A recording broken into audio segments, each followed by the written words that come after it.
Welcome to the Friday Trends Special. I'm Doug Grunther, and I'm here with the publisher of the Trends Journal, Gerald Celente.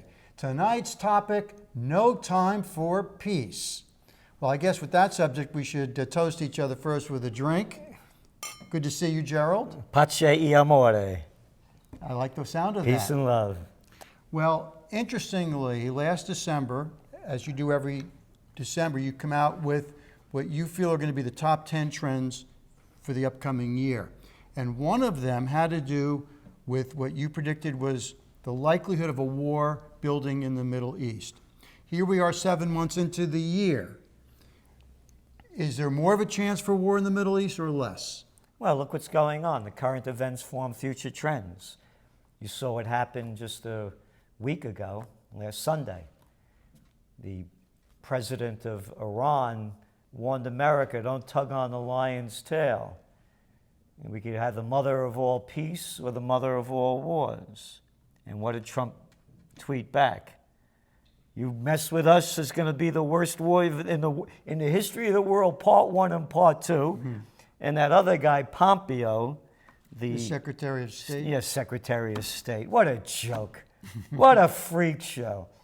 He comes out and says the United States is going to put a 24/7 Farsi news agency on to educate the Iranian people to overthrow their country, basically.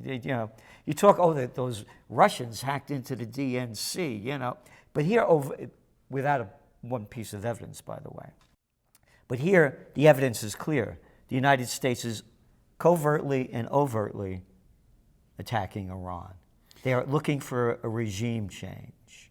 Now, interestingly, you point out that on the other side is not just the United States and Israel, but Saudi Arabia. I understand, and you can talk about, the relationship between Saudi Arabia and the United States, 3-letter word, oil. How does Israel fit into this? Well, Israel and Iran, Iran doesn't believe that Israel should be there. They don't believe in the Rothschild story and the Balfour Agreement and throwing out the Palestinians. So they've always had that conflict. And you remember Netanyahu warning with the cartoon bomb in the UN going back, 5 years ago, mm-hmm. that the Iranians are gonna blow up. They got a bomb ready to go. So Israel now, you think about it, Israel being in an alliance with Saudi Arabia. Oh, that doesn't talk about peace. Nobody talks about what's going on in Yemen. The Saudis started the war, launched it in 2014 from Washington. Their ambassador to the United States from Washington in 2014, when the Nobel Peace of Crap Prize winner Obama was president, announces that they're going to attack, or maybe it was 2015, I may have a year off. They're going to overthrow the Houthi government in Yemen because they don't like them. They've killed over 20,000 Yemeni people. It's the worst humanitarian crisis, according to the UN, today, and it doesn't make the news. Hey, how about that Stormy Daniels? Hey, you hear those tapes that came out about Cohen? I saw it on CNN. Nobody talks about it. There's no time for peace. The United States and Israel and Saudi Arabia are ramping up wars against Iran. You can see it coming. This is a quote from the administration. We're going to bring Iran's oil exports, you know what number they want to bring it down to? No. 0, their quote. So that's economic war. It's a war. They've already started a war. They're bringing the country down to nothing. But again, it's not making any of the news. But trade wars, they're everywhere. Trade wars, watch out for those trade wars. But murderous wars, the United States has killed millions of people, spent tens of trillions of our dollars just since 2001. And nobody cares. No peace movements anywhere. Well, a lot of it is it's not being even reported. Look, you and I grew up in the revolutionary times of the 60s, but we had a war going on that successfully was protested against. Took a long time, but it was a very specific war and it was the television. It was the televised version of that war that got people riled up. They saw it on TV. As you point out, what we see on TV every night is, did Trump have an affair with a model or not? Yeah. And again, you go back to 1970s and 60s, why were there protests? Because Well, you and I were getting 'cause of drafted. draft, yeah. Yeah.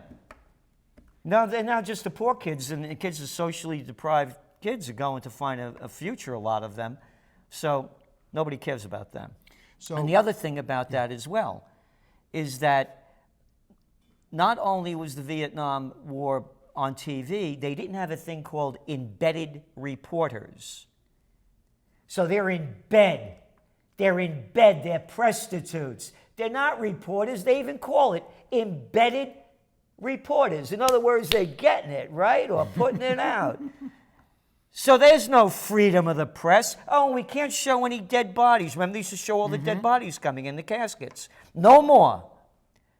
Oh, and we're going to bring democracy around the world. Yeah, that's why we're blowing it all up, and we're losing it over here. by the way, if you ask a tough question to the president, you get banned. Yeah, well, it's a freak show. So- It's the greatest freak show on earth. So of all the places, the hot places around the world to keep an eye on, It's Iran. It seems like it's the Middle East and Iran. Iran, yeah. And, Oh, in Syria. right. Yeah, because Israel could bomb Syria anytime they want. They could blow planes out of the air and do it and call it, well, it was over the Golan Heights. Oh, you mean occupied territory that you stole from Syria, and they're saying it wasn't there. But Israel keeps attacking Syria, and Netanyahu, not my words, he will not permit Iran to have military bases or a continuing presence in Syria. So let's talk about how this translates into economics, because that's where people will start paying attention. This is going to have, what's going on and brewing up in the Middle East is going to have a huge effect, already has, on gas prices, oil, etc. Talk about that a little. Well, we've been writing about it. It's in our trends, and it was our top trend of one of them in 2018, mass murder market shock. And what's going on is that you have a war over there, you're going to have market shock because already now Brent crude's around $75 a barrel. This thing goes over 80, hits 100, kiss the economies around the world goodbye. Dollar's getting stronger, right? Mm-hmm. Petrodollar, oil's based in dollars. Places like India, their rupee is down over 7% against the dollar this year. Oil prices go up, the currency's going down, it even costs them more to buy. So you're going to have a crisis. If there's war in the Middle East, the Chinese economy, they're just dumping more money into it now to keep it floating. They're the biggest buyers of oil. If oil prices go up, this weak economy goes down. So knowing that the Chinese are going to have something to say about that, what's going on under the surface? I mean, they're just not. Are they just sitting back and hoping nothing's going to That's happen? funny you You ask got me to that. believe they're being proactive. Yeah, they are. They're different. Yeah. This is just yeah. Cuba and China vowed further strengthening ties and deepening their friendship. Chinese President Xi on Tuesday called on China and South Africa to continue striving to develop closer ties and join hands. Rwandans from all walks of life spoke highly of President Xi's state visit to the African country. This is July 24th. This is all recent stuff. Yeah, July 22nd. Xi attends handover ceremony of Senegal's national wrestling arena. UAE, United Arab Republic, China's Xi welcome ceremony. This is July 20th. Okay, so what is he trying One more. to? He's Chinese and Serbian companies form association to boost economic ties. The business of China is business. While America is bombing, destroying, and mutilating countries and people, they're doing business. So the business of China is business. The business of America is war. China's going to buy oil from Iran. They're going to continue going. But as the United States focuses on fear and terror, the Chinese are taking over the world. economically. Economically. And it's smart because Africa's filled with resources, and Nigeria is a big oil producer. All over the place, yeah. And they need the natural resources. Yeah. So that's what's going on. So where do you see us going from here to the end of the year? Is there any hope? No. that people will get wind of this and try to change the Lack of course hope. it. Lack of hope and change you could believe in. That's why you're drinking Campari with Yeah, a little more vodka in it? Yeah, well, we launched Occupy Peace, and now we've just launched the Occupy Peace Festival. Because I realize people don't want to hear just people speaking about anti-war, because there's no anti-war movements going on. And Occupy Peace was the only peace program with a platform, an action plan. Bring home the troops. By the way, how many troops? United States in over 80 countries with 800 bases. That's right. Yeah, well, China's building infrastructure and business. So bring home the troops, put the troops to work rebuilding our rotted infrastructure, 21st century WPA program, Troops Progress Administration, force Congress to vote to war, which they haven't done since World War II, and have referendums on each state ballot where we'll tell the congressmen how to vote, and congresswomen and senators, because we're the ones that pay for the war with our money and our lives. We got virtually very little support. So we figured we'd launch an Occupy Peace Festival. Take a look at this beautiful poster that the magnificent artist Anthony Frieda put together for us. We're going to hold it in Uptown Kingston. We closed down the streets. Derek Osinenko, our CEO, got all the permits to close down the streets. Mm-hmm. And we're having a festival, music, Occupy Peace. Liberty, love, joy, and beauty, join the evolution. Vendors, arts, crafts, food, music, speakers. We canceled it. No support. Very little support, next to nothing.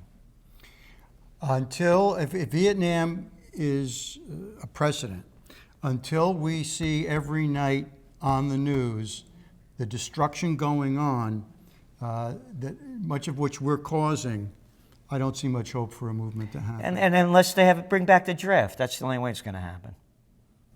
Talk about skin in the game. You got it. Yeah. Yeah. Well, we're gonna leave a little room for hope. Hope. Hope's the most negative word in the metaphysical dictionary. Is that right? It means wanting something to happen without doing anything to make it happen. Okay, so what word are you going to replace hope with? Action. You have a quote somewhere around here. I saw it this morning as we were getting ready from, I think it's Samuel Adams, one of the founding fathers. Oh, yeah. It said, it's never a majority that creates change. It does not take a majority to prevail, but rather an irate, tireless minority, keen on setting brush fires of freedom in the hearts of men. That's a wonderful phrase. How come we weren't taught that in history? Yeah. You know? We were taught history. I remember a few battles and a few generals' names. I don't remember that quote coming up. The only way this country is going to thrive and survive is if we bring back liberty, love, joy, and beauty, a renaissance, and you cannot have that in a state of fear and terror. Well, Gerald, I have a hard time believing that you would give up on anything you consider important. So is there a future for Occupy Peace? Oh, sure there is. We're just taking a little break here. We formed a foundation, a non-for-profit. We have other people developing and helping us push it forward. We have a board of directors, so we're moving forward with it. We're just taking a pause, and we're trying to build more support to push it forward at a much higher level and in a different direction. But no, at my age, I don't have a lot of years left, I'm that far and I got that much left. I want to check out of here creating peace. And that's my objective, my goal, and my life. So no, we haven't stopped. We're going to move forward with it. And we're just changing the direction a little bit and building a bigger foundation. So do you anticipate having an Occupy Peace Festival in Kingston? Oh, absolutely, but not only in Kingston. Occupy Peace Festivals around the world. It's Woodstock from now until eternity. Looking forward to that. Gerald, it's always a pleasure having a conversation with you. Always learn something. This is Doug Grunther, and this has been the Friday Trends Special.